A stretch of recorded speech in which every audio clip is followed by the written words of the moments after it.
Hola, buenas noches, ¿qué tal? ¿Cómo están? Soy Adrián Berinsky, bienvenidos a Psicología de las Masas. En un video anterior hablé de estructuras clínicas, hablé de la psicosis.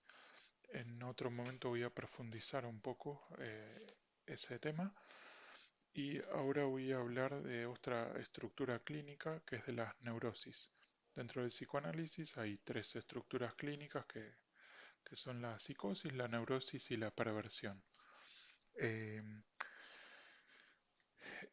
Lo voy a hacer de una forma lo más clara posible y la explicación va a ser dirigida a aquellas personas que no son colegas, que son personas que les interesa la psicología, pero que no son estudiantes o no son psicólogos.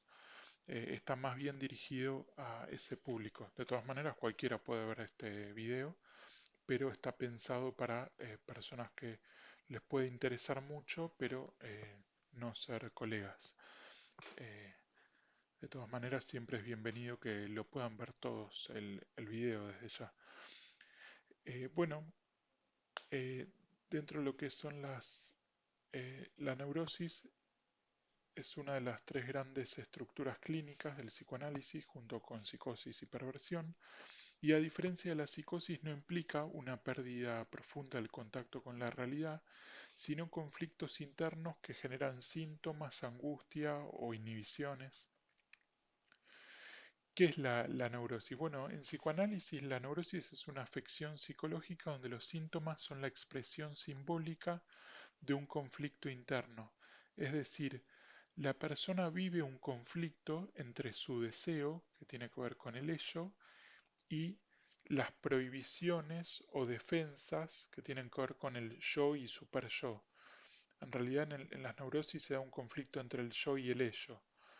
Y ese conflicto eh, se expresa en el cuerpo, en la conducta. Dentro de los tipos de neurosis, Freud las organizó en dos grandes grupos. Por un lado las neurosis actuales y por el otro lado la psiconeurosis o neurosis de transferencia. Las neurosis actuales están las neurosis de angustia, la neurastenia y la hipocondría, y dentro de la psiconeurosis o neurosis de transferencia están las fobias, la neurosis obsesiva y la histeria. Estas últimas, o sea, son las más trabajadas en psicoanálisis. ¿De dónde surgen las neurosis? Bueno, Freud planteó que la neurosis tiene raíces en la infancia, especialmente en cómo el sujeto las atraviesa, cómo el sujeto atraviesa lo que tiene que ver con el complejo de Edipo, el complejo de castración y la constitución del ello, yo y el superyo.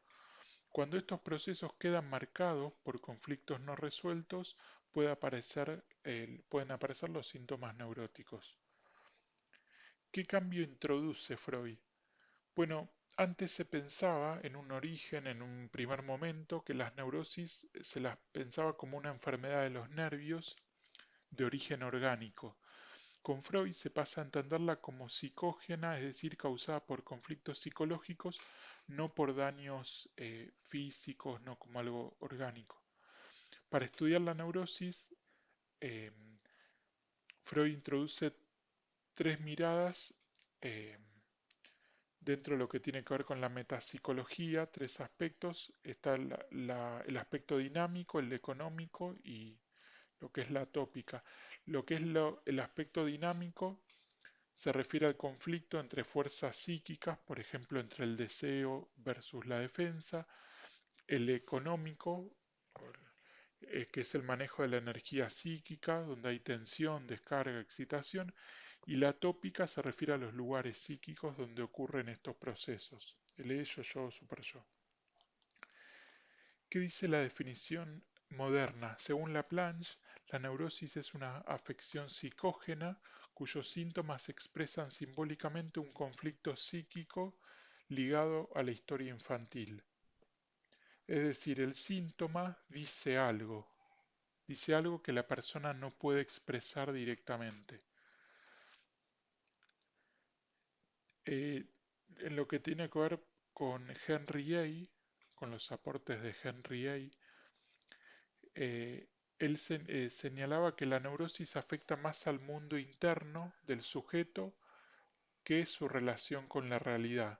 Por eso las llama enfermedades mentales crónicas menores, no por el sufrimiento, sino porque no rompen la relación con la realidad como sí ocurre en la psicosis.